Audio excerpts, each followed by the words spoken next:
भविमान वो आर्जो धर्म है। रुजोर भाव आर्जवम। रुजु सरलता आत्मा का स्वरूप है। जो मन में है वही विचार, वही उच्चार और वही आचरण में आना है, और उसी को कहते हैं सरलता, इसी को कहते हैं आर्जो धर्म। लेकिन इससे उल्टा मन वचन काया की वक्रता, इसी को मायाचार कहते हैं। माया तैरज्ञोन्यस्य, इस मायाचार से मतलब मन में एक, वचन में दूसरा और क्रिया में तीसरा, इससे मायाचार, इस मायाचार से ही तिर्यंच गति का बंध हो जाता है। देखिए, मायाचार करते हैं, अपने को लगता है अपन झूठ कुछ कार्य कर रहे तो कोई देखते नहीं ऐसा लगता है, लेकिन तीन लोक के अधिपति भगवान देख रहे हैं। अरे भगवान तो देख रही है, लेकिन अपना आत्मा भी देख रहा है, अपना आत्मा भी साक्षी है। यह मायाचार जो है कि इस मायाचार में कितना टेंशन है, कितने छिपके से काम कर रहे हैं। इसमें टेंशन है, अशांति है, बीमारी हो जाती है, नींद नहीं आती है, भोजन नहीं सुहाता है, और नींद के लिए भी गोलियां लेनी पड़ती है और बीमार भी हो जाते हैं।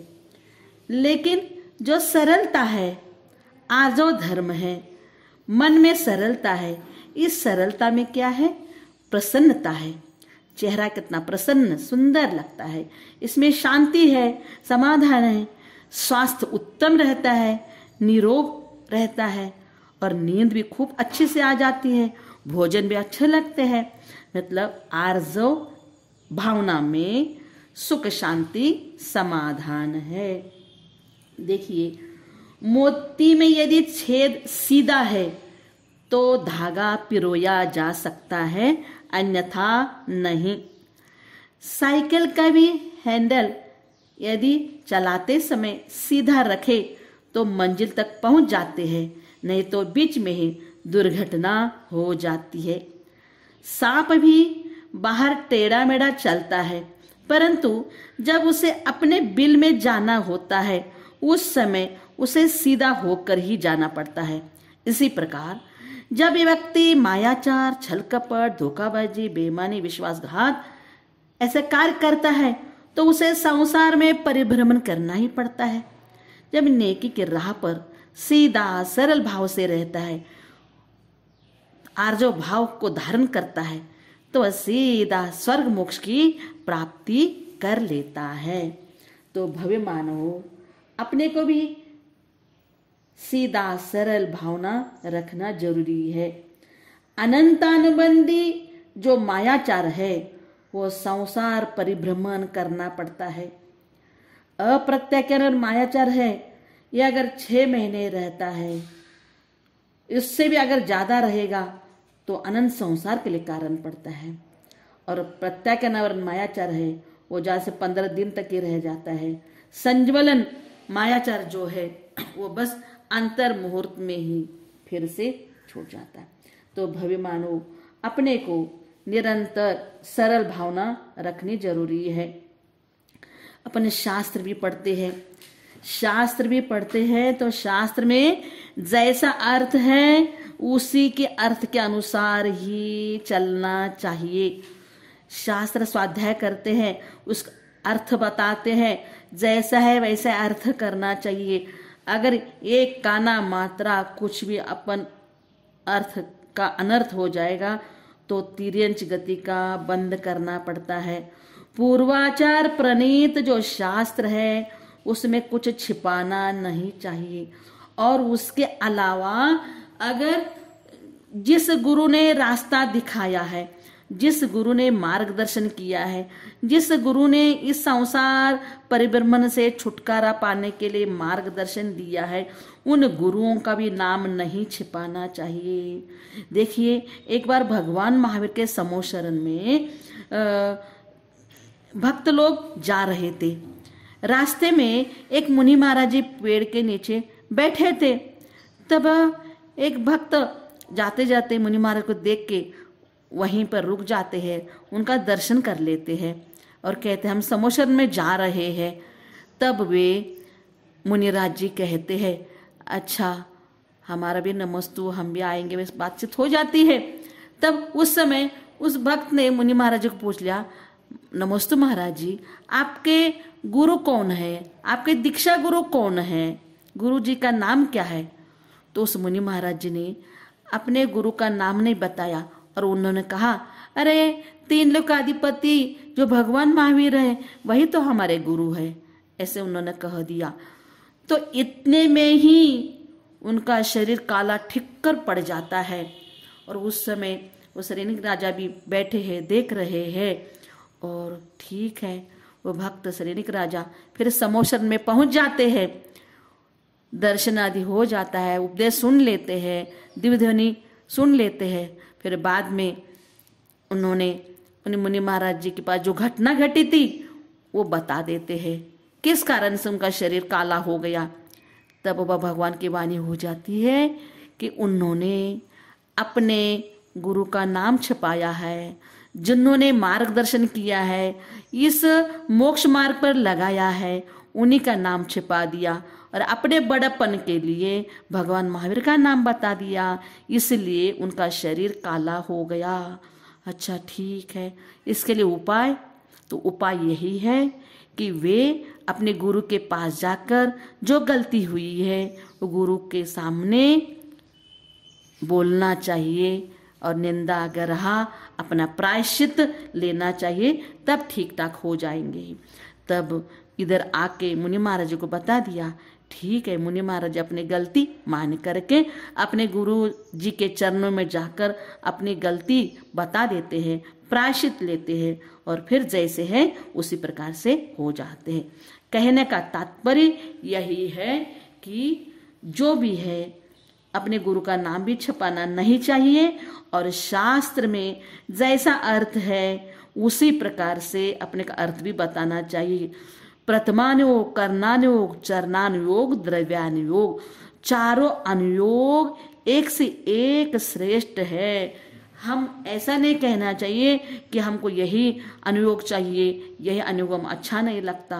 नहीं भैया, कि चारों अनुयोग एक से एक, चारों अनुयोग कल्याणकारी हैं।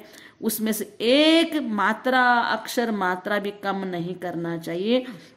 बोलते हैं सारे शास्त्र का अनुयोग पढ़ लिया, लेकिन एकाध अक्षर मात्रा में अगर श्रद्धा नहीं है तो वह जीव मिथ्या दृष्टि है, संसार परिभ्रमण के लिए कारण हो जाता है। इसलिए हमको जीवन में सरलता से जो मन में है वही वचन में, जो वचन में है वही क्रिया में करना चाहिए। देखो बच्चे जो होते, छोटे बच्चे निष्पाप बच्चे होते हैं, इसलिए कहते भी है बच्चे मन के सच्चे, सारे जग के आँख के तारे, ए वो नन्हे फूल है जैसे जो लगते भगवान को प्यारे, बच्चे मन के सच्चे। बच्चे जो है अपने मन में जो है वही साफ सुथरा बोलते हैं, मन में उनके बच्चों के मन में पाप नहीं रहता है। लेकिन जैसे जैसे बच्चे बड़े हो जाते हैं, प्रौढ़ हो जाते हैं, तो उनके मन में मायाचार भरने लगता है। व्यवहार में भी अपन व्यापार करते हैं, व्यापार में भी एक सैंपल दिखाते कुछ और पैकिंग कुछ अलग ही करते हैं। हर इस प्रकार से अपने संसार में अलग अलग रूप से अपन मायाचार करते हैं।